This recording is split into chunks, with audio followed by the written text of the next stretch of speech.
As the year 1028 drew to a close, the last emperor of the Macedonian dynasty closed his eyes, and so the throne passed to Romanus Argyrus, a bureaucrat who, despite being nearly 60 years old, had no real experience wielding real power. Romanus inherited a crisis created by the unwillingness of Basil II, first to marry and sire offspring himself, and later to allow his nieces to wed and bear children. Romanus and his new wife Zoe, already 50 years old, could not hope to really solve this problem that had been so long in the making. They could hope to do little better than to live out their lives, rule as wisely and well as possible, and hope that the next inevitable war of succession would be as swift and painless as possible. However, despite being selected as little more than a placeholder, Romanus III had ambitions on a grand scale. Although Romanus lacked anything resembling the skill needed to make his dream of glory a reality, the empire was still at its apogee, thus rendering Romanus's incompetence largely inconsequential. Aside from a uniquely laughable failure in the East and a truly Byzantine death, Romanus III's reign was boring and uneventful. In the end, Romanus III Argyrus, despite his affability and ambition, was unable to escape the charge laid down by Constantine VIII, namely to preside over the empire's caretaker for the presumable benefit of a new dynasty. Much like director Krennic, Romanus III choked on his aspirations while the imperial war machine chugged along, hardly pausing to take notice of his passing. If not for his having been selected as emperor by Constantine VIII, we would know nothing of the life of Romanus Argyrus, as he didn't really do anything quite noteworthy enough to merit going down in history prior to his accession. Therefore, the details that we know of his career are a little bit on the sparse side. He was married at a young age, and he and his wife apparently lived a pretty happy life together. They were not able to have children, but despite that, they seem to have genuinely loved each other and to have lived together harmoniously. Romanus was socially active. He was pretty well liked by most of his contemporaries and had a number of friends in high places, possibly including the emperor himself. At the end of the day, however, he was an aging but affable bureaucrat. He was someone who really wasn't quite a power player in Constantinople, even if he was reasonably prominent. He was the kind of man who would be completely forgotten within 10 years of his death. Before becoming emperor, he had held a number of important but not incredibly powerful posts. He had been a judge both in the capital and in the provinces. That presumably would be helpful in knowing the law and making decisions on legal cases, so that could serve as a kind of preparation for being emperor. He had been the overseer of the finances for the Hagia Sophia. This probably is a bit more prestigious than important. And most importantly, and at the time of his accession, he was the sitting prefect of Constantinople. This is possibly how he was on Constantine's radar, since the prefect of Constantinople would see the emperor on a reasonably regular basis. Even the critical biographer Michael Pacellus, who tended to look down his nose at Romanus, says that Romanus at least outwardly appeared to be kingly. He was tall, he walked and conducted himself with a good deal of grace, and he was an excellent speaker. However, Pacellus is something of a snob, and he held anyone who was less erudite than himself in contempt.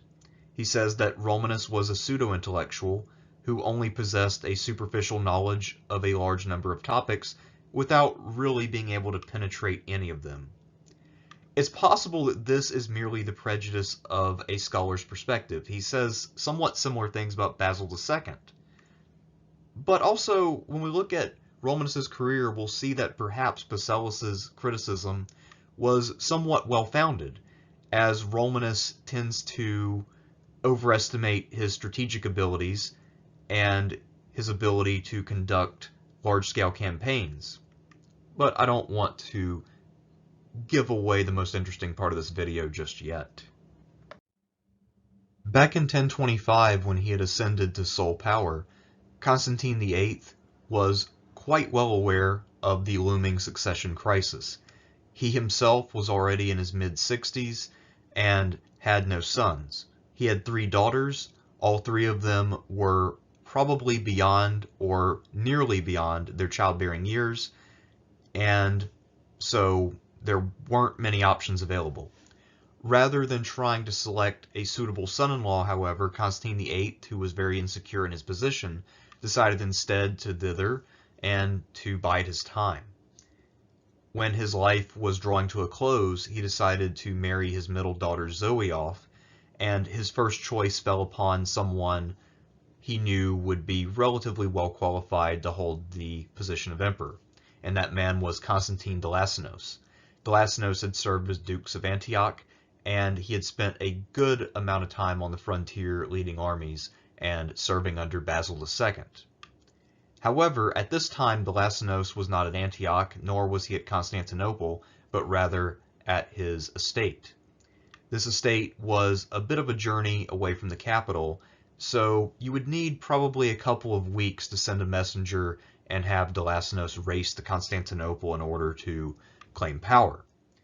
The problem was that Constantine VIII, not being much of a planner, was taken by surprise when his final illness arrived.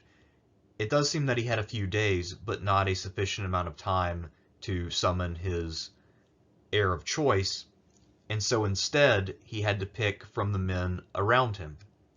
And the person that he landed upon was Romanus Argyrus, the prefect of the city. There's a reasonably high chance that Romanus Argyrus was part of the group that selected him to become the next emperor. One of the conditions of his accession was that he would need to renounce his wife and marry Zoe. Zoe was now the chalice that would grant her husband legitimacy.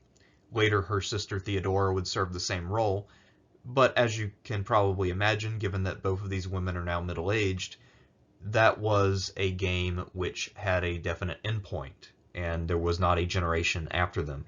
So the Macedonian dynasty was now officially in its twilight.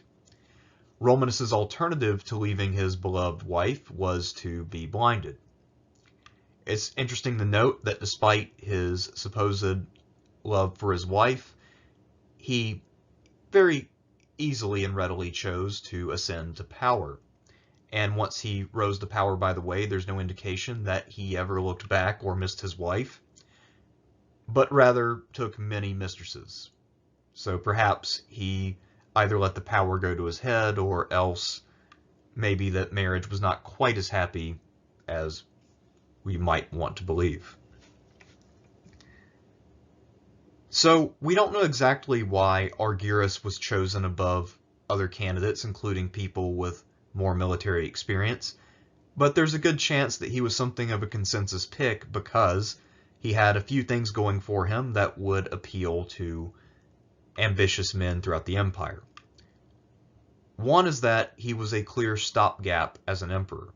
So while his accession would effectively prevent some claimants from coming to power, he was mutually acceptable to all parties because at least he would stop other potential claimants who might found a dynasty. It doesn't appear, however, that Romanus himself necessarily thought that this was his destiny, or was willing to accept it at any rate, because as we'll see, he had some pretty grand designs for his future, and he even envisioned himself as the head of a new dynasty.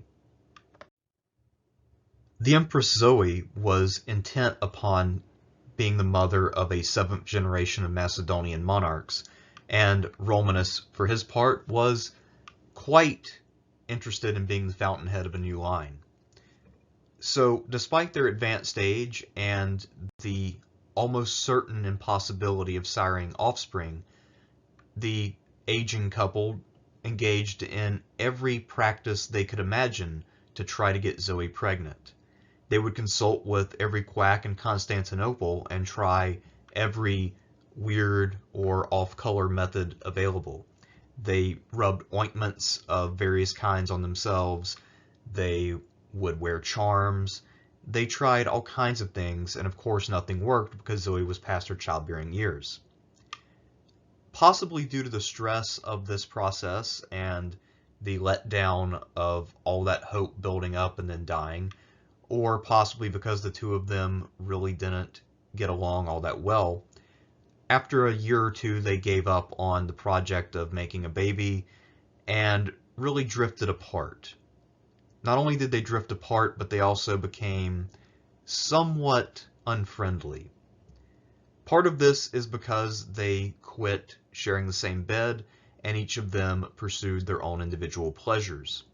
Another reason, which was probably a bigger problem from Zoe's perspective, is that Romanus's sister Pulcheria became influential at court, and Romanus began more and more to exclude Zoe from imperial affairs. Zoe had been fairly certain that she would be playing a big role in running the empire, since she was, after all, the key to legitimacy and the only actual member of the dynasty who was wearing a crown. So this would be a problem and could, spoilers, possibly have motivated her to do a bit of poisoning of her husband. There's also a pretty high chance, I would say at least a 90% chance, that Romanus was fully aware that not only was Zoe having affairs, but she was having an affair specifically with a young man named Michael the Paphlagonian. He was, as we'll see, a fairly minor figure at court. He was there because his brother was prominent.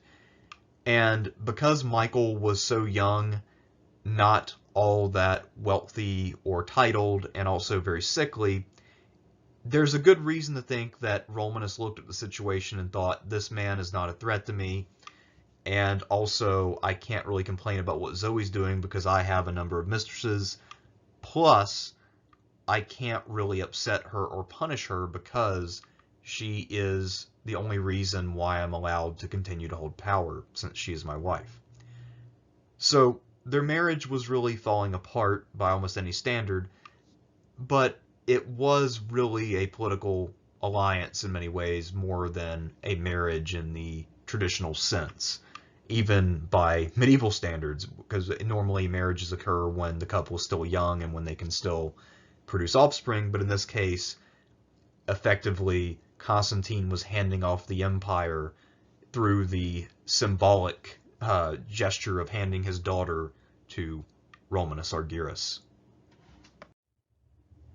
Despite the weakness of his position, Romanus III was not a tyrant, and he did not embark on anything like a reign of terror. Even compared to Constantine VIII, he was a fairly gentle ruler.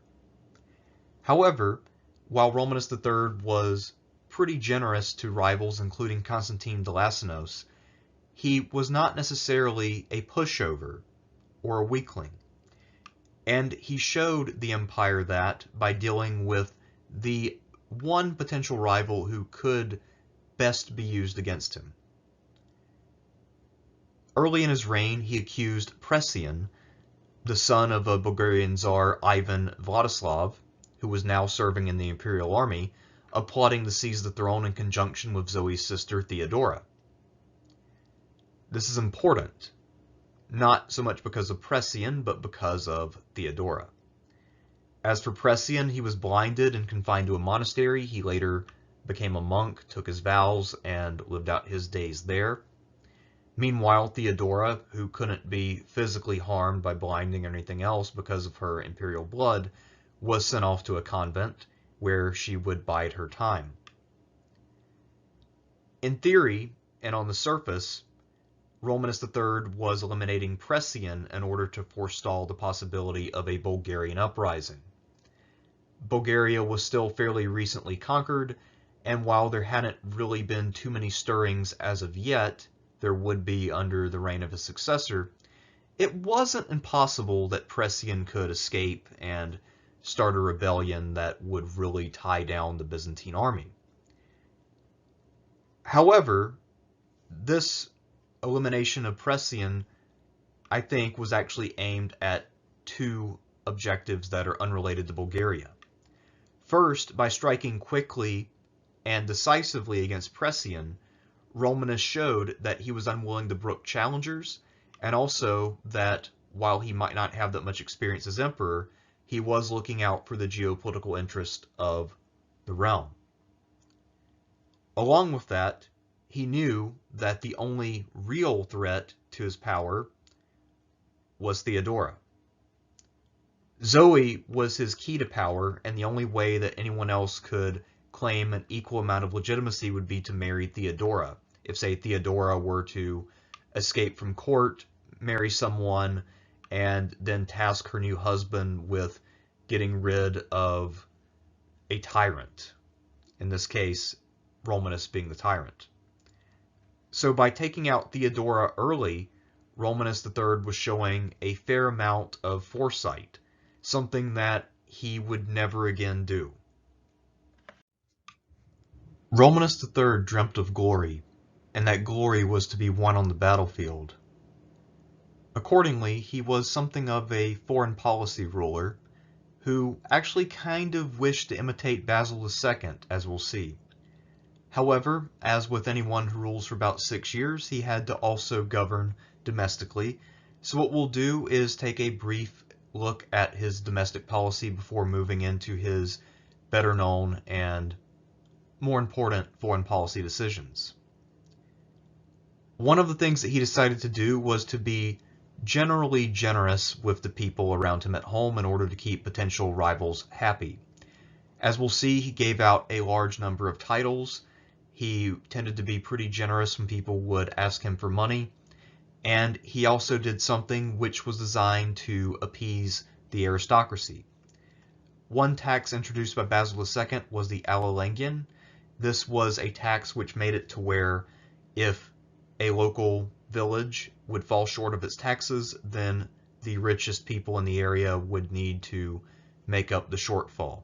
So if the other citizens were struggling, then the wealthy would be asked to draw their resources together and make sure that the community paid its fair share.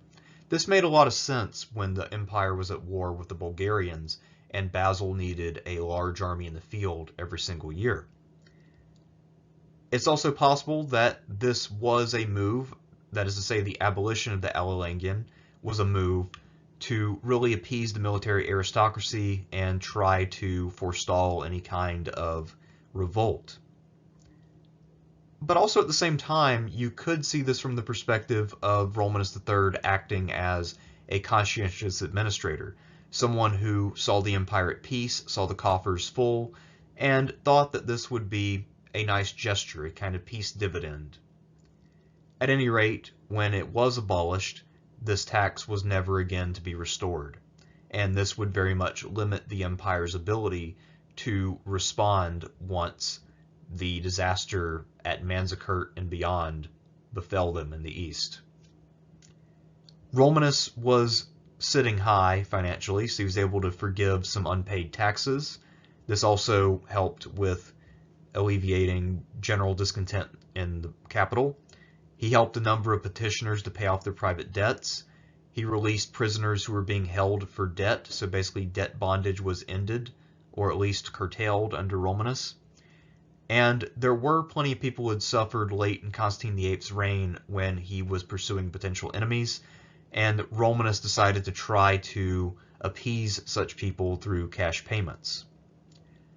All of that was fine and well, and in fact I imagine that it prevented anyone from, at least anyone in power, from being too upset with the fact that Romanus was emperor. However, he was excessively generous with titles as well, and that did create problems. If there's one thing that we know about aristocrats, it's that they are a contentious lot who are extremely prideful and very much value their place in a social hierarchy.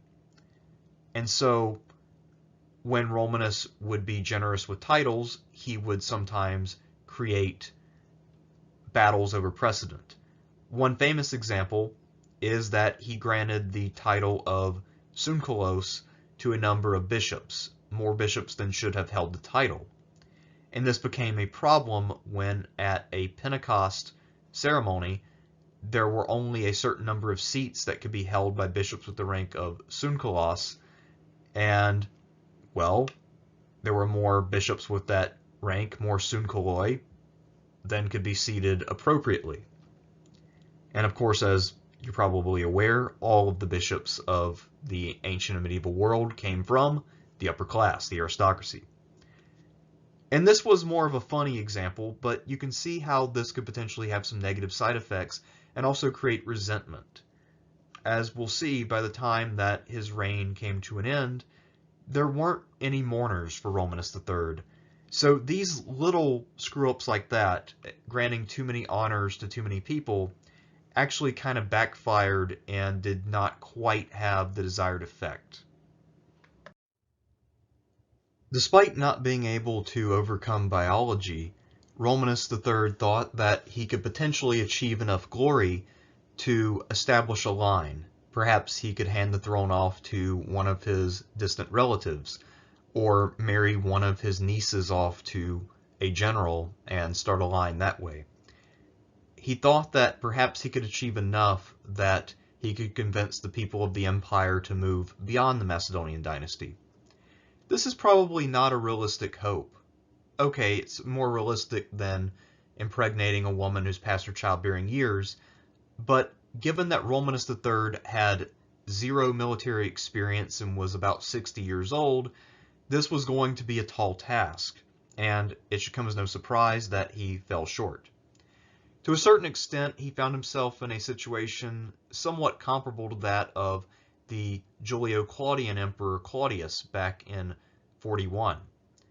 Claudius had no real public experience at the time, and so he embarked on the conquest of Britain, where he kind of rode in at the last minute to take credit, and used that as a way to shore up his legitimacy. Romanus III was thinking along the same lines. But unlike Claudius, he would be with the operation from the outset and was really wanting to play a leading role. We'll get into his campaign in a bit. Another move that he made was to try to empower a number of his relatives in order to strengthen his hold on the empire as a whole, and to establish the idea that the Argyris family was the center of power in the Byzantine world. Accordingly, when it came time to arrange diplomatic marriages with two of the neighboring monarchs, Bagrat IV and Sambat III, Romanus turned to two of his nieces and dispatched them to the east in order to establish the idea that foreign dignitaries should seek Argyroi princesses. The West was still placid after the conquest of Bulgaria, and now that he had taken care of his one potential rival there, he was able to cast his gaze east. This is a smart move on his part to a certain extent, at least in the broad strokes, because Byzantine armies had been more or less consistently successful in the east, almost uninterrupted since the time of Romanus II, who had ruled in the early 960s. So this was a fairly safe move, at least on paper, and there wasn't much reason to think that he wouldn't be able to pull off something in the east. Byzantium was still at its apogee, and its neighbors were still weak. On paper, this sounds like a pretty solid plan. Since the time of Nicephorus II, the southeastern frontier with Aleppo had been relatively consistent. John Zimisces and Basil II had both been willing to utilize Aleppo as a client state which would serve as a buffer with the Fatimids.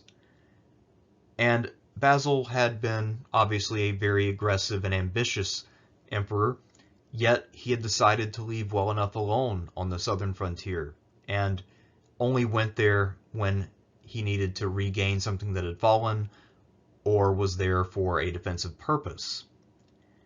It is safe to say, therefore, that the grand strategy of Byzantium at this time did not include going farther south than Aleppo, or even capturing Aleppo directly.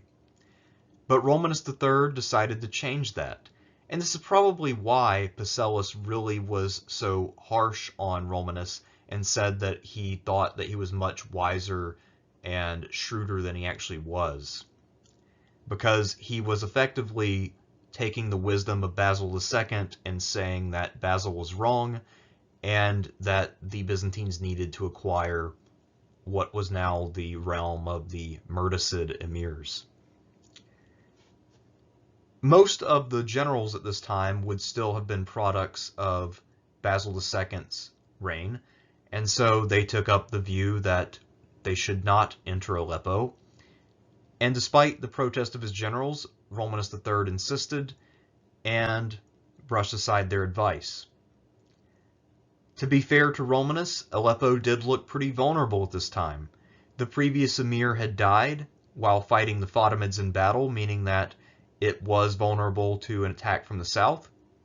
He had 2 young sons, and while they did not get along swimmingly, they had managed to defeat the Dukes of Antioch Michael Spondyles when he had made a surprise attack to try to take advantage of the crisis. So they had shown some degree of moxie, but at the same time their overall position was still fairly weak.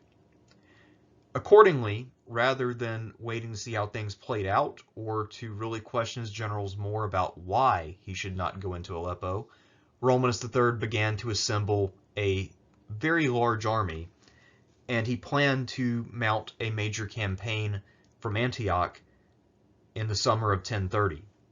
He probably spent about a year or so planning this campaign, and it is safe to assume that the Aleppans were aware of his preparations long in advance.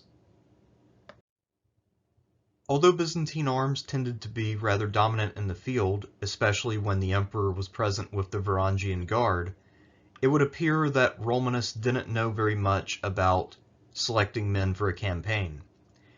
While he did raise a large force, our sources imply that the men that he selected to add on to the army already at Antioch were not prepared for the conditions of Syria. Most likely he stripped men from other places and brought them to the area and then threw them into the campaign without getting them acclimated. It's also possible, if not probable, that Romanus rushed the campaign forward and did not make the proper logistical preparations, which meant that his men were out in the field without a sufficient supply of food, water, and other necessities. Caldellus thinks that some of the men and some of the materials that were brought out were probably inappropriate for such a campaign, meaning that he selected troop types that wouldn't be that helpful or brought along weapons and siege equipment that would be cumbersome and unnecessary.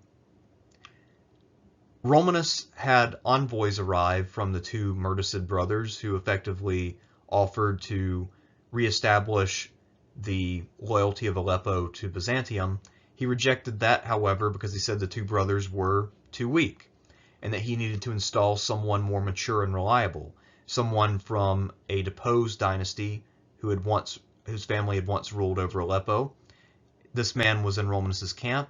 Romanus intended to install this person, and that was the ostensible purpose of the entire campaign. However, that does raise the question of why Romanus decided to bring such a large army to do something so pedestrian. He could have easily just sent a small number of reinforcements and had his dukes at Antioch carry out the campaign. Instead, however, he was invading in grand fashion, while only intending limited objectives. It doesn't quite add up unless we assume that the original purpose of Romanus's campaign was to go beyond Aleppo, either to strike some minor emirate, say to use it as a way to attack the Marwanids in Mesopotamia, or perhaps even to strike the Fatimid Caliphate to the south and liberate South Syria or something like that. It's unclear exactly what he wanted to do, but it is clear just by the size of his army that he was doing a little bit more than trying to do a regime change campaign at Aleppo.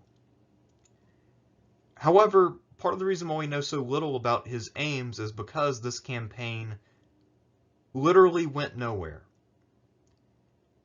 It's unclear exactly how this fell apart the way that it did, so I'll try to make this as clear as possible. Romanus's men were isolated in their camp by a smaller Aleppan force, maybe 1,000 horsemen under one of the two brothers. And because of this, they were unable to access a reliable water supply and began to suffer from thirst. Constantine Delasnos led a sally, but the sally was unable to penetrate the screen of cavalry.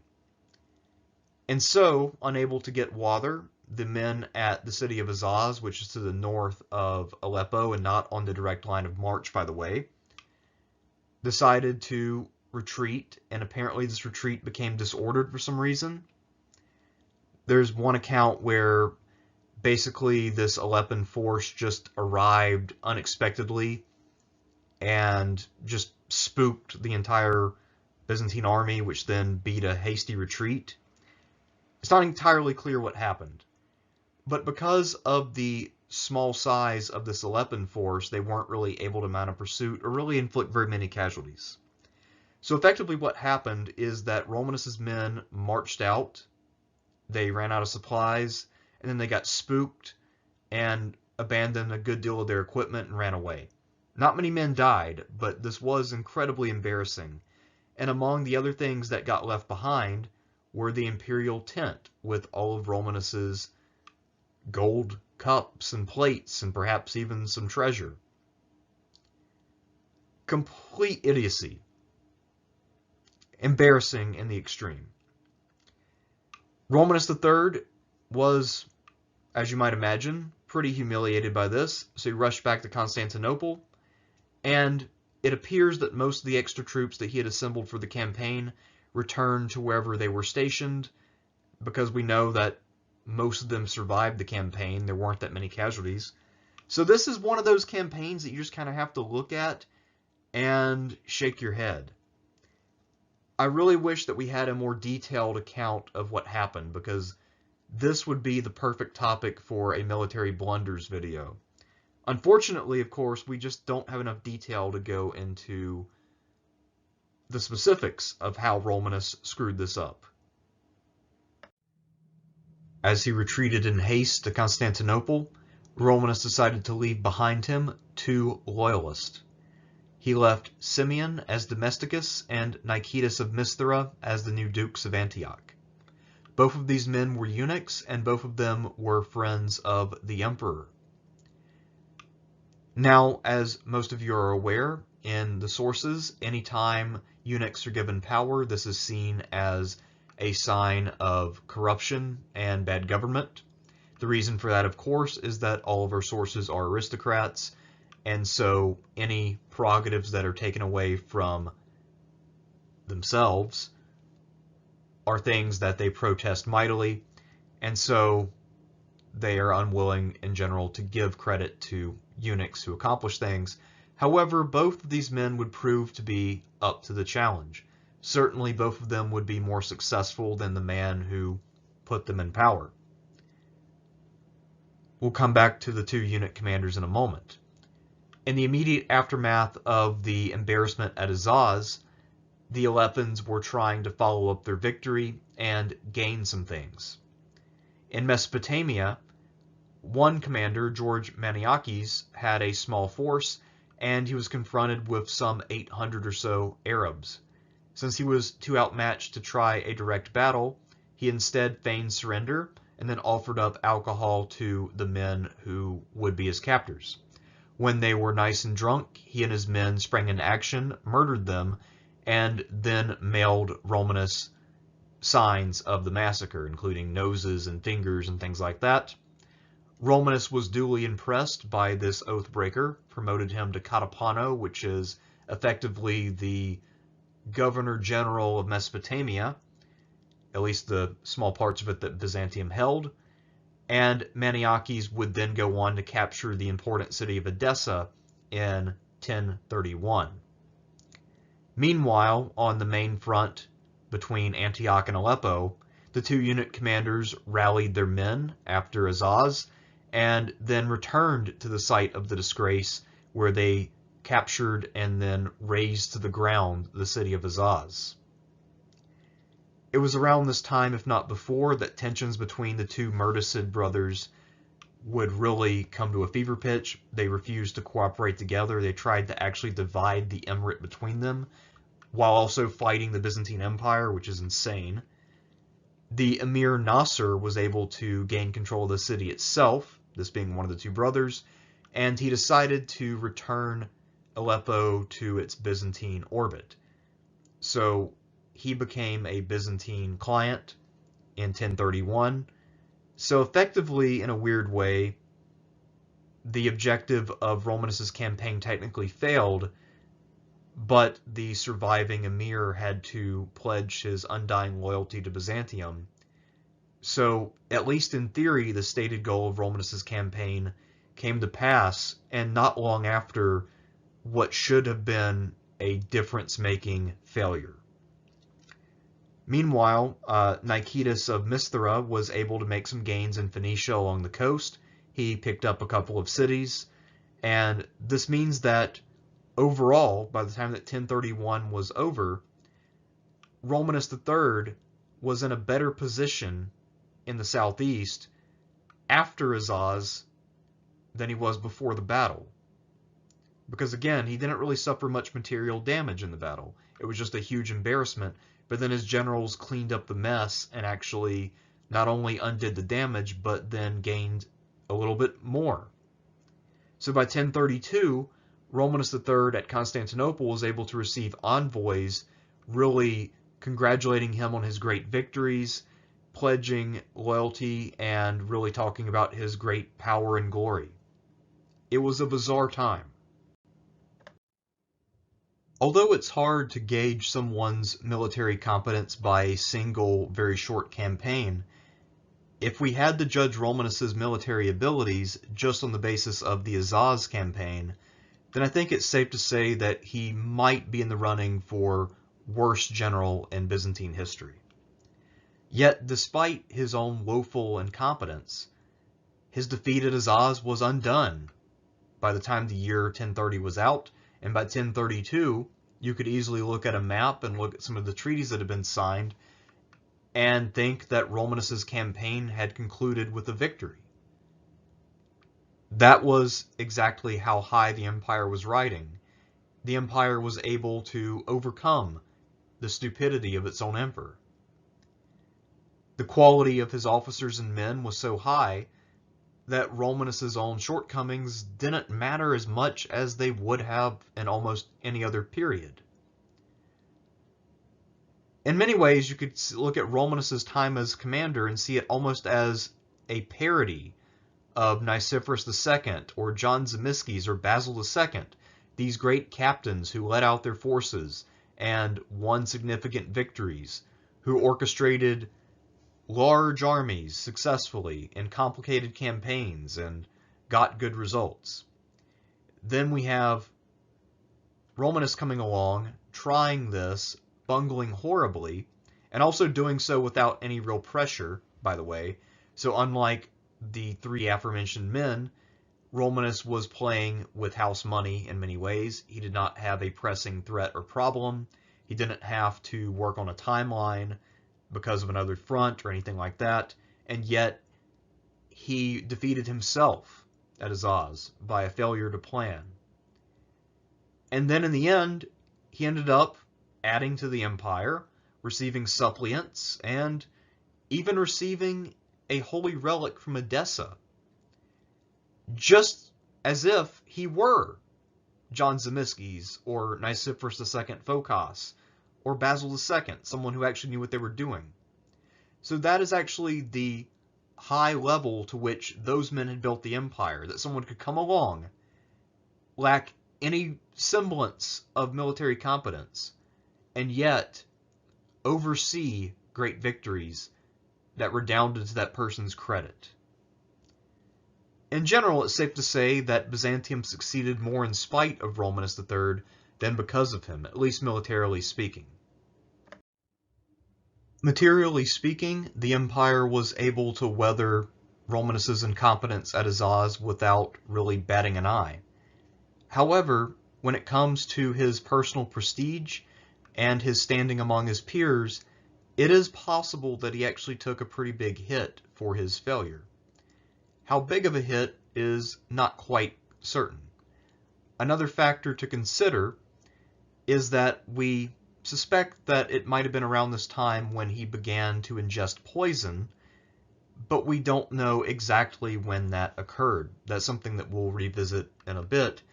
But suffice it to say that some of his reactions after Azaz may have been caused by his declining health. So keep that in the back of your mind. One thing that we do know is that after Azaz, Romanus III did not embark on any more foreign adventures. Perhaps he felt that he needed to stay in the capital to try to fend off any potential challenges, but it's also likely that maybe he figured out that he's not quite as good militarily as he imagined in his daydreams. So it'd be best for him to stay away. It's even possible his generals told him as much after Azaz. Instead, he decided to refocus his administration on dealing with problems closer to home, things that he could throw money at and solve. He wanted to beautify the capital, but to do this, he would need to raise taxes. And this time he was willing to raise taxes, and the problem with that is that, well, raising taxes is rarely popular. And given that he wasn't really going to be providing much of a future for the people of the city, since he would be leaving the succession as an open question by necessity, he was unable to really win all that much love.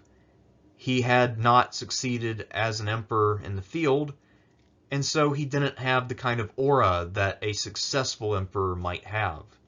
Even Nicephorus II, who had been a brilliant general, had lost his popularity due to his taxation and his harshness. Romanus III could not really claim that he had saved the empire or done some great benefaction for the realm. So he was in a much worse position. One instance where Romanus acted with some degree of energy and, I guess you could say, competence was when Constantinople was hit with an earthquake, and he put in a good deal of effort and money to repair the aqueducts and hospitals servicing the population. It would appear that he took a hand in this directly, using his experience as city prefect, and really prioritized spending and repair efforts to make sure that essential services, such as they were at the time, were restored as expeditiously as possible. He did a little bit of restoration and building, but the main thing that he was known for, and his most lasting achievement, was the construction of a new monastery on the Marmara coast called Peribleptos. This monastery still stands today and can be visited. After the victories that his generals won in the east, Romanus III was also able to gain a kind of propaganda faith victory by negotiating for the Church of the Holy Sepulchre in Jerusalem to be reopened, and for the Bishop of Jerusalem to be reinstated by the Muslim power that held the city at the time. So effectively, he was able to say that he defended the faith and defended the rights of Christians living in Jerusalem. So all of that was fine and well, but if our sources are to be believed, this still was not enough to endear Romanus to either the people of Constantinople or anyone in particular. Early in his reign, Romanus was known for being tall, handsome, friendly, and generous with his finances. As he entered years 5 and 6, however, Romanus's health was rapidly declining. According to Bacillus, he looked like he had died weeks before, and he also no longer had his characteristic good cheer, so he was much more difficult to deal with. He was starting to become a little bit more paranoid, and of course, most importantly for most people in the capital, he had raised taxes. And of course, unlike other emperors who might impose taxes, say Basil II, he's not really providing anything, at least not on the same scale. He's not protecting the empire from foreign threats. He's not building anything too impressive. So his popularity is diminishing, and he is not looking so great at this point in his rule. At this time, a new powerful player would emerge at court, the eunuch John the Orphanotrophus. He was a Paphlagonian, and he had 2 younger brothers. Once he rises to become the Parakoimomenos, the chief eunuch, or basically chief administrator of the empire, the chamberlain or major domo, or however you want to put it, once he rose to that position, he was able to then empower his 2 brothers and become Romanus's primary advisor. The youngest of the Paphlagonian brothers was Michael. Michael at this point was in his late teens, but he was very sickly. He suffered from epilepsy, and most of the people around him thought that he didn't have that much longer to live. But despite his terrible health, Michael apparently was a very attractive young man. And so John knew that Zoe was looking for a boy toy, and he chose his youngest brother to serve that role. According to Pacellus at least, Zoe was immediately smitten with Michael and really began to dote on him constantly. Michael became something of a fixture in Zoe's quarters. There's a very good chance, of course, that Romanus's loss of his cheer and his health was due to poison being administered by Zoe and Michael and, of course, John, as they tried to get rid of Romanus and replace him with Michael, who could then claim the throne by marrying Zoe. I would like to note at this point that while I firmly believe that Romanus III was poisoned, it is possible that he died of natural causes. He was, after all, 65 years old. That being said, given that he had enjoyed good health and had been hale and hearty up until maybe about the age of 63 or so, it seems a little suspicious that he suddenly became ill and apparently was discolored and had a bunch of other weird stuff going on, and then died the way that he did under the circumstances we're about to discuss. So anyway, let's get into why Romanus III was almost certainly murdered by Zoe, Michael, and John. We know that Michael had basically unlimited access to the imperial bedchamber. Not only did he go there to visit and pleasure the empress, but sometimes when he was present, Romanus III would ask Michael to rub his legs. So Romanus himself felt comfortable enough around Michael and did not mind his presence in the imperial chamber. Again, I think that he looked at the guy and did not see him as a threat. And apparently Michael, again, was a very handsome young man. Maybe he was someone who had some charisma or some charm, and Romanus, as a mostly affable guy, might have detected a kindred spirit, so he might have even seen him as a friend, even though, of course, he was probably aware that Michael was having an affair with his wife. But again, Romanus was not in a great position to complain because he needed to keep Zoe content. All of our sources agree that there was foul play of some kind, that Romanus died in or around his pool, and that Zoe behaved suspiciously after his death. Pacellus thinks that effectively what happened is that Zoe had been dosing Romanus with hellebore for a while, and on a day when he felt a little bit better than most, he tried to resume his normal exercise by swimming in the imperial pool, and then he had overexerted himself and basically just died. That doesn't quite add up to me, but I'm not an expert on how hellebore works, so I can't really say. There's another theory that Romanus was growing ill naturally, that his health was declining due to age. That's perfectly plausible. And then at the end, as he was declining, Zoe and others decided to hasten his death by giving him poison. John Julius Norwick actually has probably the best take on this particular issue. He says that Zoe and the Paphlagonian brothers were poisoning him all along, but then as Romanus proved to be more resilient than expected, they decided to simply drown him in the pool. So, as I mentioned, Romanus, despite his age, was a hale and hearty guy, and that's part of why he was so ambitious when he came to power.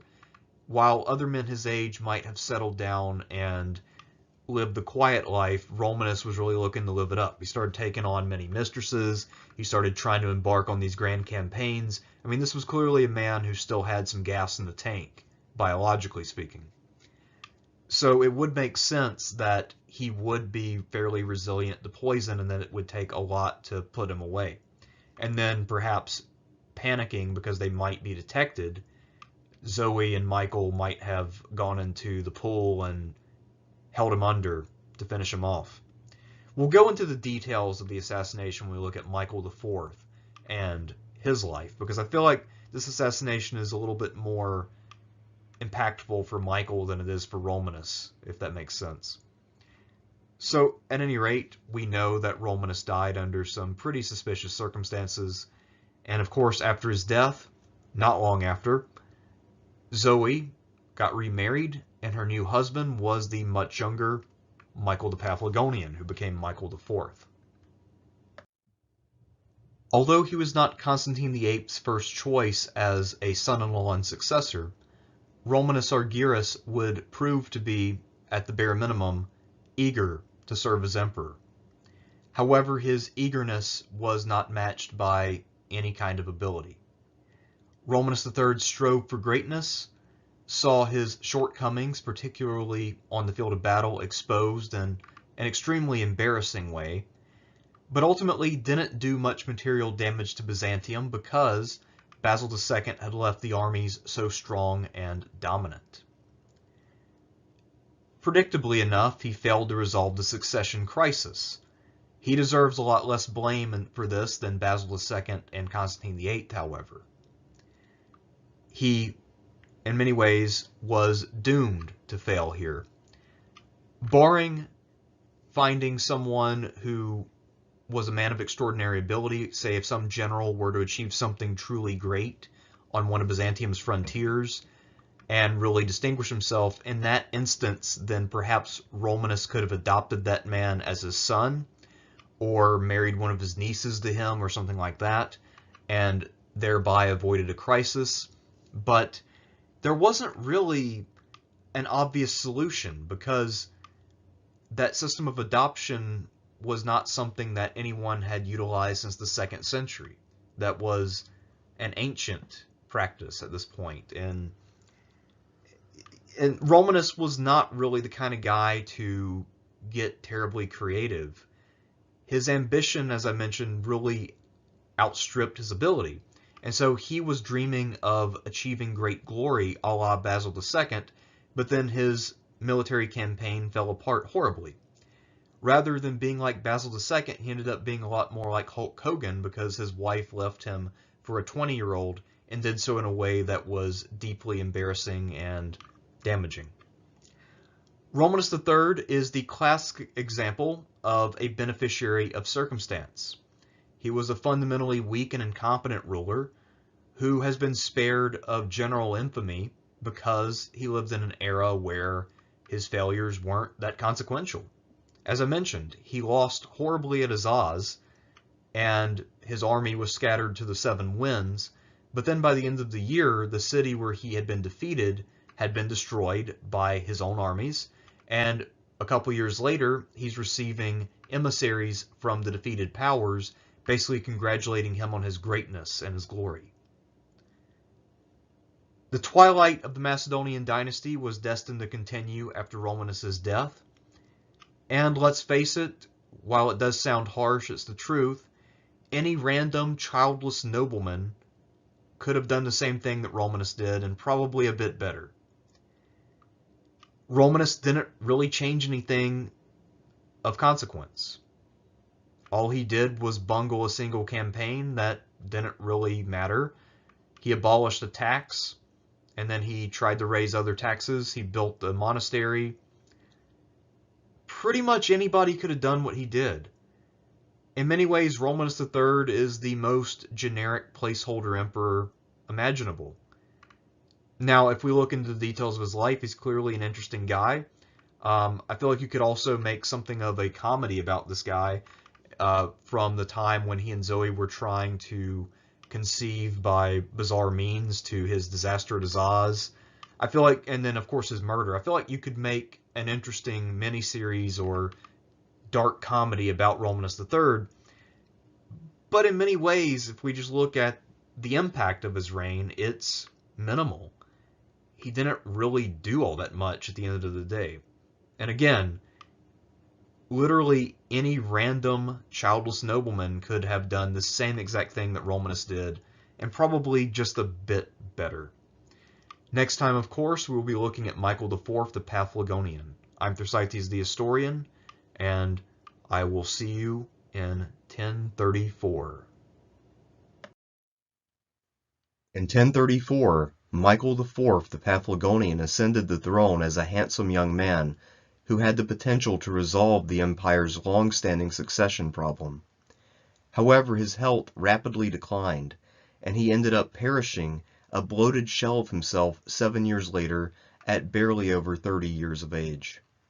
Michael and his older brother John were far from perfect, but insofar as they offered both reasonably competent administration and a peaceful transition away from the moribund Macedonian dynasty, they had the potential to do a great deal of good for the Byzantine world. However, Michael's premature passing and poor choice of an heir meant that the Paphlagonian dynasty was destined to be stillborn. Here we shall examine the life and times of Michael IV with a focus on several thorny issues, such as how complicit he was in the death of Romanus III, how much he exercised power himself rather than relying upon John the Orphanotrophos, and trying to make sense of the confusing and contradictory accounts that we have of the Bulgarian revolt that Michael faced late in his reign.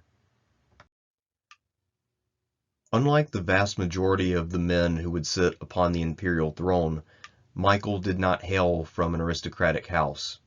Rather, his origins were quite humble. His family were Greek peasants from Paphlagonia in Asia Minor, who had migrated to Constantinople when he was a small child. His older brother, who seems to have been at least a decade and probably a decade and a half older, John the Orphanotrophos, had become a eunuch and entered into the administration of the empire.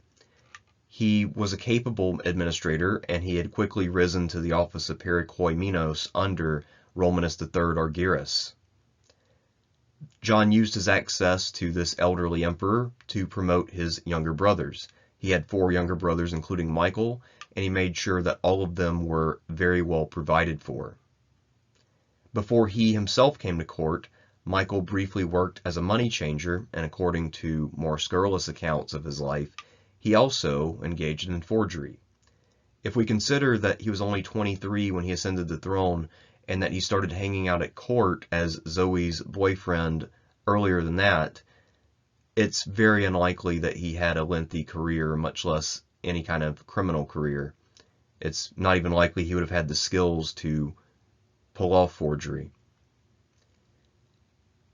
Zoe, once she met young Michael, was quite dissatisfied with Romanus III, who was not a very good husband. He took other lovers, and although it was highly unlikely that she would get pregnant, they had attempted it, and that attempt had resulted in a predictable failure. So Michael was a much more appealing prospect. He was younger, better looking, and more sweetly tempered. Apparently, Michael also endeared himself to Romanus III, as Romanus sometimes called upon Michael to rub his feet as he aged and continued to develop more health issues. By way of recap, Romanus III had died under suspicious circumstances. His health had come and gone, he had suffered from bloating, and he had eventually died after a period of recovery when he had gone swimming in the palace and had an episode and passed away. During this time, Zoe behaved fairly suspiciously, and so it was the common belief that Zoe and Michael had plotted against Romanus, and this was only reinforced by how quickly Zoe remarried to Michael and made sure to legitimate him as quickly as possible. Michael clearly had access to Romanus as he visited Zoe every day, and Romanus was known to speak to him. He even asked Michael from time to time to rub his feet. Most likely this was Romanus keeping a tab on his wife's lover. He had to be aware of this, and also, as someone who owed his position to his wife, he wasn't in a position to directly deal with Michael, so he had to, I guess, try to make friends with him or neutralize him in some way. But the question becomes, was Michael actually complicit in Romanus's death? Certainly we know that he was the primary beneficiary, since he becomes emperor, and not just as a consort of Zoe, but in the full sense. Well, the biggest piece of evidence that we have is how he acted afterwards, and it does seem to be something that bothered him for the entirety of his remaining years. Early on in his reign, within the first year or so, Michael decided to sideline his wife. And this implies either that he made false promises to a fellow conspirator, that he offered her the world and then took it away, or else that the plot was Zoe's alone, and Michael only figured that out later and decided to move against Zoe before she tired of him too. At any rate, what we do know for sure is that even though a lot of people suspected that Michael killed his predecessor, not that many people cared. Romanus had no support among the people or the elite, and no one really was sad to see him go. What mattered is that the Macedonian dynasty, Zoe and her sister, continued, even if both of them were aging and the clock was ticking. Life was still fine, and now there was a handsome young emperor who couldn't really be worse than Romanus in the minds of many people who had tired of Romanus's kind of erratic decision-making. So things looked up, but Michael himself always felt some guilt over what had happened to Romanus, and this would haunt him for the rest of his days. One of the biggest controversies about Michael IV, and perhaps the greatest contradiction between our two major sources on his reign, is how active he was or was not in imperial administration. According to John Skylitzes, Michael IV was a total nonentity, and he was merely there as a placeholder while his brother John the Orphanotrophos ran the empire. However, according to Michael Pacellus, who is the great biographer of this period, who wrote 14 different biographies of contemporary emperors, Michael IV was actually a very active and conscientious ruler. He was held back by his health and certainly could not work the hours of a Justinian I, but he still did his fair share, if not a little more. By the time he ascended to the throne, it's worth noting that Michael's epilepsy was growing worse, and he was also beginning to show early signs of the disease that would eventually claim his life, dropsy, or to use the more modern parlance, edema. Pacellus also tells us that as his health worsened early in his reign, Michael lost the ability to perform sexually. And he also speculates that part of Michael's loss of sexual desire was guilt over betraying Zoe's trust. That because he had cloistered her early on and not shared power with her as perhaps she had expected, that this caused him to feel more guilt, and that made it harder to perform sexually. Michael, due to his very poor health, would spend a lot of the rest of his life in prayer, and he seems to have felt that he had sinned in some way, or else that he needed to appease God in some manner. So he would mostly live as a pretty celibate emperor, even though he came to power quite literally by being a boy toy. One thing that Michael did as emperor which gained nearly universal respect, at least according to Pacellus, is that because he was able to work through obvious physical pain, especially toward the end as his health worsened and the job got harder, he was able to win a great deal of admiration from his contemporaries who admired his courage. So Michael was a man who had high character, but he only had the opportunity to exercise that character once he was in the imperial office. Before that, he hadn't really had a chance to show who he was or what he was about. As soon as Romanus was room temperature, the Paphlagonian brothers moved very quickly to secure and legitimate Michael's claim to power. The first and most important step was making sure that Michael and Zoe were married prior to Romanus's funeral. This would head off any potential rivals at the pass. So to secure this, John went to Patriarch Alexius and bribed him. Alexius's asking price was 100 pounds of gold. 50 of those pounds of gold went to the church. The other 50 lined Alexius's pockets. At the funeral, Michael was able to present himself in imperial dignity as the person presiding over the funeral.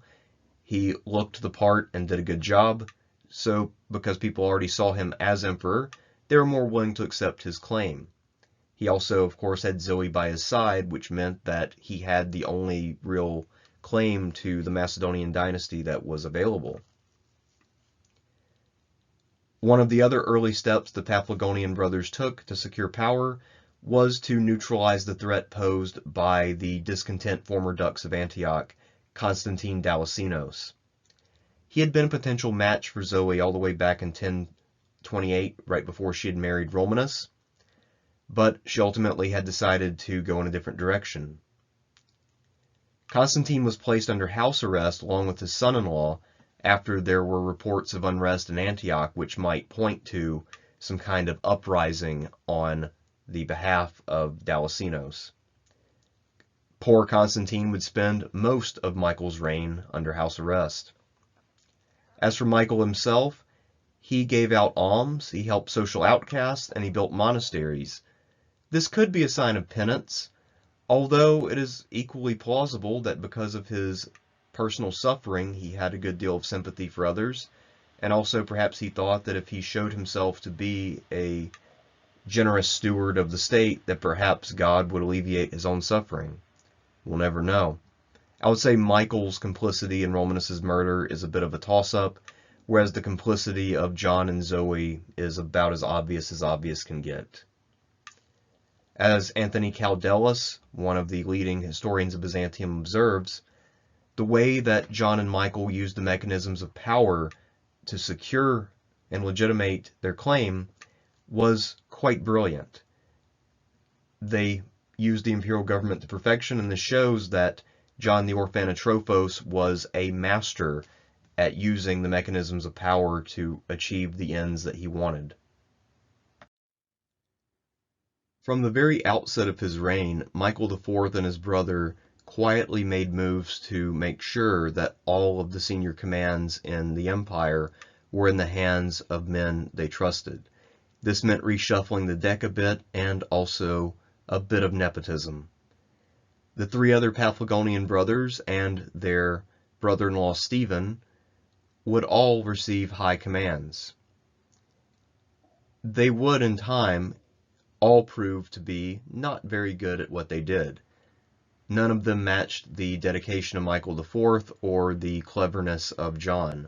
Each one of them, these other Paphlagonian family members, would all prove to be disappointments. One thing that Michael always ensured is that one of his brothers was always dux of Antioch at any given time. And this meant that the person who would be most likely to command in an Eastern war, where you would need a large army that could potentially be turned against you, that this army would always be in the hands of someone who was a member of the ruling house. The idea here was to always have family members in all of or most of the key commands at every point of the empire that might come into revolt. It was a fairly wise precaution, and it would have worked much better had these individuals been more responsible and competent. There were other generals that the Paphlagonians trusted, including Maniakes, who was sent to Vespuricon, and Leo Lepidrinos, who took command at Edessa. When Michael came to power, the Byzantine world was less than a decade removed from the glory of Basil II, and that meant that there were still plenty of veteran formations around and plenty of capable commanders to lead them. Michael knew that if he were to launch a concentrated attack on some enemy somewhere, he'd have a pretty good chance of success. This would also serve to legitimate his reign and sort of legitimate his new dynasty as well. And to that end, Michael looked for an opportunity to succeed. He created this opportunity by first signing a 10-year truce with the Fatimids, and then deciding that he was going to follow in the tradition of Basil II by reviving the dormant idea of invading Sicily. In order to secure enough troops for this army, Michael most likely had to strip his armies in the Balkans by either removing a certain number of men from each unit or simply removing whole formations. This in time would prove to have dire consequences. In Sicily itself, Michael had signed a treaty with Ahmad, the Emir of Sicily, in 1035, but he had an excuse to intervene when Ahmad got involved in a civil war, and then the Zirid dynasty of North Africa had intervened. So now he has an excuse to go back on the treaty he had signed. To command this expedition, Michael entrusted the army with George Maniakes, who had recently been in Vespasian. Maniakes was a literal giant. This man was probably over 7 feet tall. His height and stature made him rather imposing in the eyes of everyone who met him. He was also militarily accomplished, so he was someone who was a pretty good choice for any command. However, the fleet would be commanded by Michael's brother-in-law, Stephen, who had no meaningful naval experience. Stephen did have experience in the shipbuilding sector, but that's not quite the same thing as leading a fleet in the battle. This pairing would prove to be an unhappy one, but it was not immediately apparent that they would not be able to work together. Michael's plan was for Maniakes' expedition to land in Sicily in 1036, but they actually would not arrive until 1038 due to turmoil in South Italy, where the Byzantines had long had a strong foothold. The talented Basil Boioannes, who had served in the time of Basil II, had done a really good job as Catapano. However, his successors had not been as talented, and because of that, South Italy had experienced a good deal of turmoil in the last several years. Maniakes would have to first deal with that before moving on.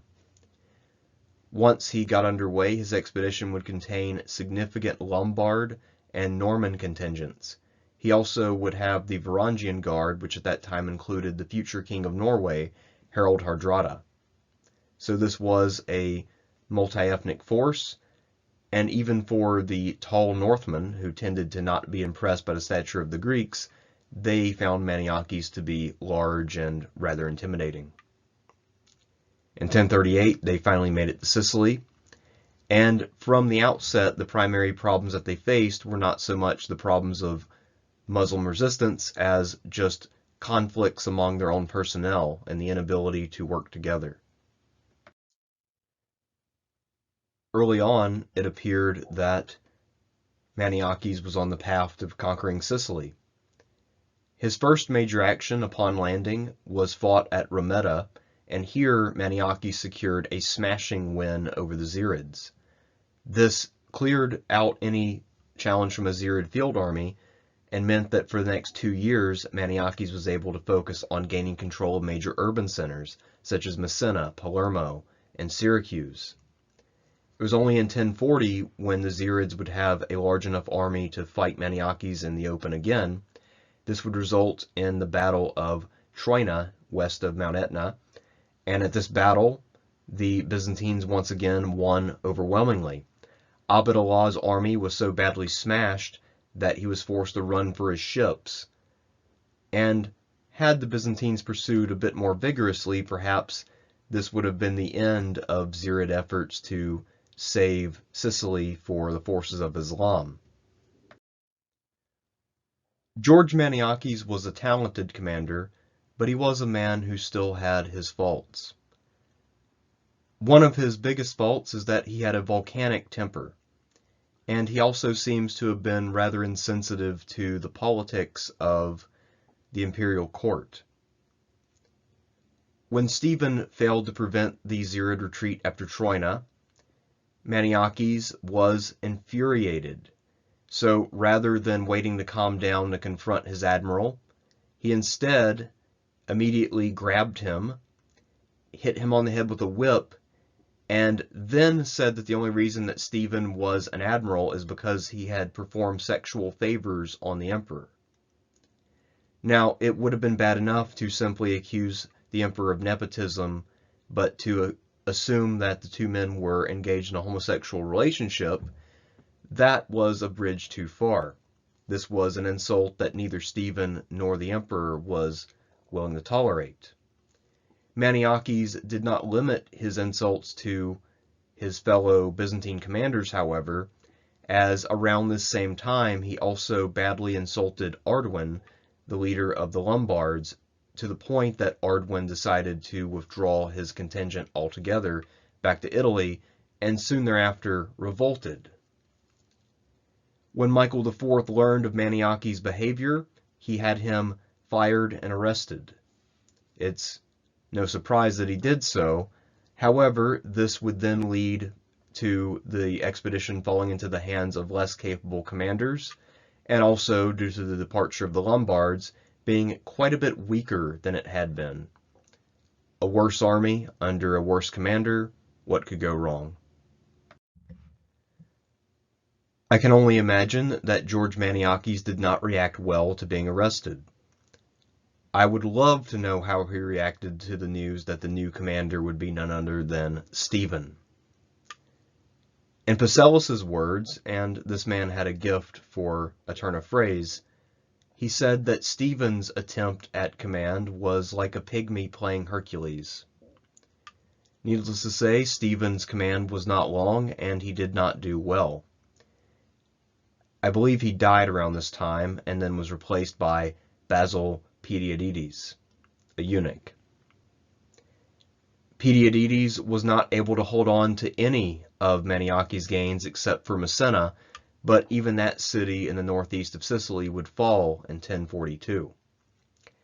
Neither Stephen nor Pediadides were military geniuses, that much is obvious. However, I see no reason to believe that either of them was a Luigi Cadorna come early. A lot of their failure was due to the context rather than their individual abilities. There was a heavy reallocation of resources to Italy proper in the west because of that Lombard revolt I alluded to earlier. So not only did one contingent go home and revolt, but then other contingents had to go after them to deal with them. And reinforcements that might have come to Sicily were stuck in Italy. At the same time, more resources from the Balkans were not forthcoming because there was the biggest event of Michael IV's reign, the Bulgarian revolt, that occurred throughout the Balkans. So effectively, Stephen and Pediadides were playing with very much a drastically reduced army, and doing so at a time when clearly they were no longer the empire's #1 priority. So we should cut them a little bit of slack. A pygmy playing Hercules, while it's a funny phrase, is perhaps excessively harsh. Although the attempt to expand Byzantine power in the Sicily would fail completely, the Byzantines were luckier when it came to holding the line in Italy itself.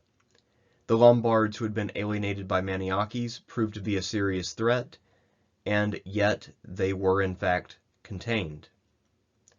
The Lombards launched a revolt in Apulia in 1040, and before they launched their revolt, they managed to achieve the assassination of the reigning Catapano, so the Byzantines were without a designated head in Italy. Despite this disadvantage, and despite being distracted with problems elsewhere, the Byzantines were still able to contain the Lombards, but only by depriving Stephen and Pediadides of the forces that they needed to be successful in Sicily. So, again, most of the failure in Sicily was due to the need to preserve Italy. Italy was more important, so the Byzantines made the right decision, but still it is disappointing that after all the effort that they went through to make gains in Sicily, all those gains had to be abandoned to deal with ultimately a personality dispute between Maniakes and a Lombard leader. Back in the Balkans at this time, the greatest crisis of Michael IV's reign was brewing. Here, one of the many Bulgarian officers who were now senior members of the Byzantine army, Peter Deljan, revolted. He claimed to be a bastard grandson of Tsar Samuel, and so he wanted to succeed him in that office. His primary partner in crime was his cousin Eleusian. By the time that Deljan and Eleusian revolted, the Bulgarians had been integrated into the Byzantine army for about 20 years. This seems to have come out of the blue and taken the entire administration by surprise. As for Eleusian's motives, he seems to have been further motivated by the fact that he had been an officer serving in the East, and he had been sacked and placed under house arrest by John after a failure perceived or real. However, modern historians think that the motives might have been a bit different. Romilly Jenkins, for instance, believes that John's fiscal policies had angered the Bulgarian elite, as he tried to make them switch from payment of tax in kind to payment in coin. And we also know that one motive for the Bulgarians might have been Bulgarian nationalism. Later Bulgarian historians would call this whole period the Greek slavery. Whatever the reasons, though, Deljan's revolt would be a serious challenge and would require Michael to make unprecedented efforts on behalf of the empire. Neither Skylitzes nor Pacellus has an entirely coherent account of the revolt of Deljan, and so I'd like to try to take stock and present a rational interpretation of what might have happened. So we know that the Bulgarians were integrated into the Byzantine army as a whole, and that due to security concerns they were not concentrated in any one place. This meant, however, that there were Bulgarians in positions of power throughout the empire and Bulgarians in garrisons all over. This also meant that many of the Bulgarian cities were in fact garrisoned by non-Bulgarians who would not join in.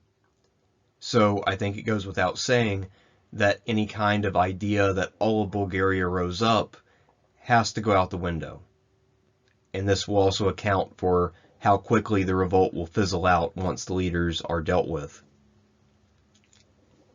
We also know that one of the prongs of the Bulgarian conspiracy was in Antioch.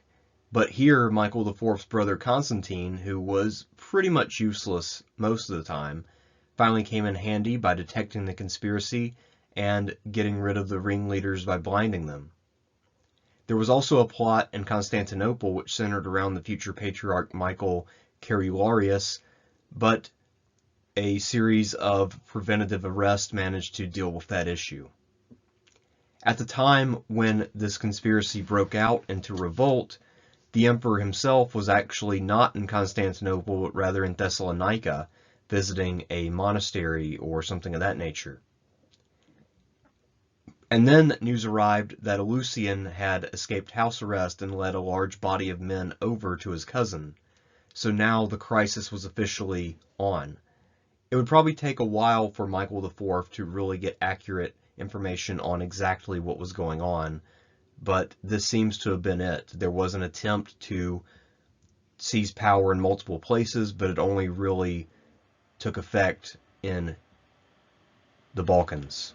And even then, probably not in that many places. The Bulgarian revolt of 1040 would lead to Michael IV's most iconic decision. By this point in his life, Michael IV was pretty limited in terms of his mobility. His legs had swollen badly, and so it was difficult for him to walk or ride a horse. Nonetheless, despite his pain and mobility issues, Michael was determined to lead the army in person to crush the revolt before it got any worse. So against the advice of everyone around him, he led out the army in person for probably the first time in his life, and boldly fought through the pain in order to try to head off this revolt before it got too serious. Our sources, at least Pacellus, tell us that Michael was motivated primarily by shame. He was embarrassed by the fact that his Sicilian expedition had failed and that he had not been able to add anything to the empire. However, he said that as emperor, he would make sure that he would at least preserve everything that he had inherited, even if he was not going to be able to expand the realm.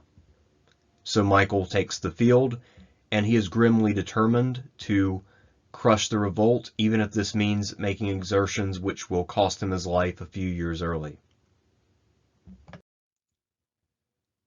Twice before this point in the video, I have mentioned that all of our accounts of the uprising of Peter Delgen are not very coherent or cohesive. We don't have anything like a clear picture of how this campaign was conducted, and neither Skylitzes nor Pacellus were particularly all that great at describing military affairs in general. Nonetheless, despite the muddled nature of their testimony, I've tried to combine what they said and also make some reasonable suppositions to come up with a somewhat plausible construction of what might have happened. If you're wondering where I got this, this is something that I invented for myself. This is why this video took so long, because I had to figure out what might have happened that actually makes sense and does not directly contradict what we know to be true. So bear with me as I try to make sense of a confusing campaign. During the first battle of Thessalonica, Delgen marched on Michael. He defeated him in the field and trapped the Byzantine army at Thessalonica. This occurred in 1040. After this initial victory, Delgen then leaves Eleusian in charge of the siege at Thessalonica, and with a flying column marches all the way west to Dyrrhachium on the west coast of the Balkans. He captures this port, and then he goes back through Bulgaria looking for any garrisons that are willing to revolt or to help out any places that might need his aid. Michael made a big error during this campaign by issuing orders, including sacking the general at Dyrrhachium, which proved to be very unpopular with the men. Perhaps Michael didn't trust the general, but the men did, and after their general was fired, the men under this general then defected to the Bulgarians, and that led to the fall of Dyrrhachium. However, while things were going badly for Michael, Eleusian would prove to be a useful enemy, as he decided to launch an ill-advised attack on Thessalonica to try to end the war early. And because of Thessalonica's fortifications, this attack failed horribly, and Eleusian lost 15,000 of his 40,000-man army. This now meant that Michael IV was able to freely move about, and that he had regained, if not quite the initiative, then at least some freedom of movement. Now that he could escape Thessalonica, Michael marched northeast to Mosinopolis, which is sort of halfway between Thessalonica and Constantinople, and is on the border between Byzantine Thrace and what had once been the Bulgarian Empire. Here he was reinforced from Constantinople, and now his army total was around 40,000 men. So he'd take up position at Mosinopolis and await the arrival of the Bulgarians. Most likely, Delgen and Eleusian were forced to go confront the emperor because they were looking for a decisive win that would then force more of the garrisons in Bulgaria to hand over their cities. Again, I'm assuming, based on the speed of the campaign after Mosinopolis, that in fact most of the cities in Bulgaria did not get turned over to the Bulgarians. So Delgen and Eleusian know that they need a decisive victory in order to make this project stick. However, dissension between them, possibly over Eleusian's defeat at the Second Battle of Thessalonica, meant that one of the men seized the other and blinded him. I believe that of the two accounts, each one has it the opposite way. Here I'm just going to say that Deljan blinded Eleusian because he was the more prestigious and powerful of the two. At any rate, this dissension helped to further demoralize the Bulgarians, and if I'm right that most of the cities had not fallen to the Bulgarians, then their logistics might have been a bit of a mess. In the battle, Michael was able to win overwhelmingly, and then mount a pursuit of the Bulgarians all the way through their former territory, marching pretty rapidly from Serdica to Prilep. Deljan was captured probably not long after Mosinopolis itself, and with Deljan in hand, Michael then marched through the rest of Bulgaria and reduced the garrisons that had revolted. The last holdout was at Prilep, which fell in 1041. Overall, the revolt lasted perhaps a year, probably a couple months shy of that.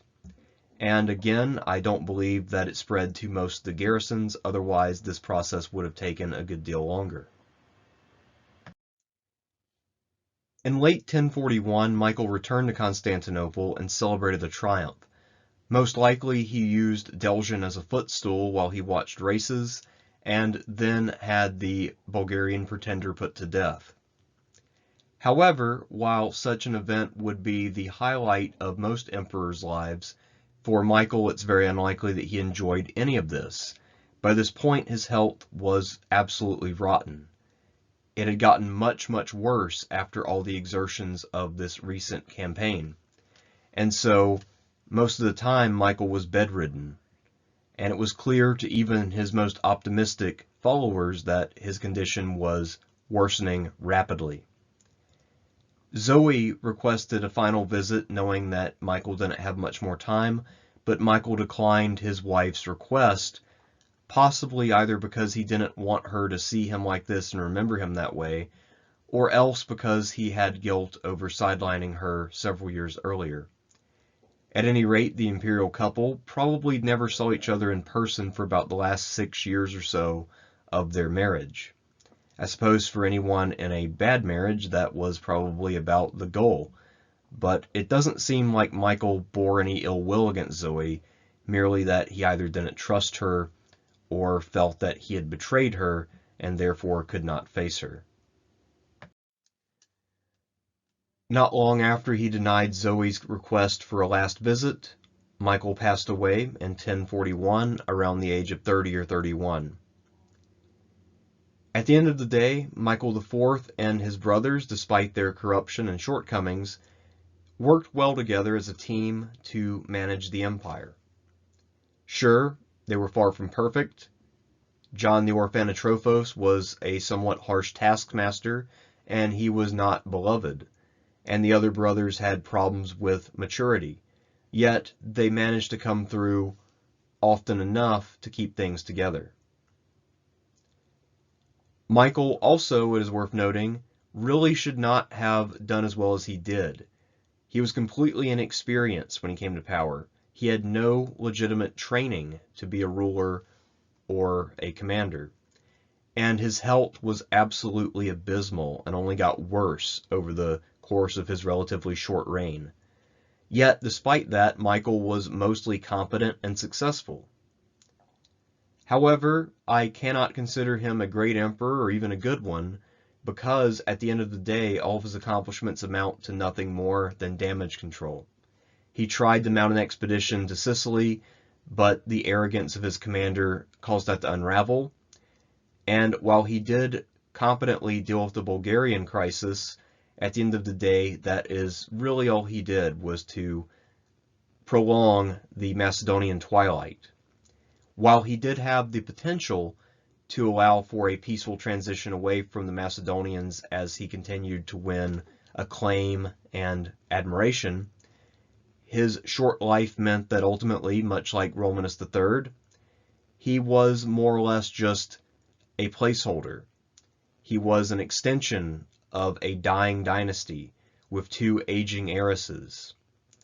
The clock was ticking, and Michael IV served his role pretty well. He was a better caretaker than Romanus III for certain, but at the end of the day, he ultimately resolved nothing essential.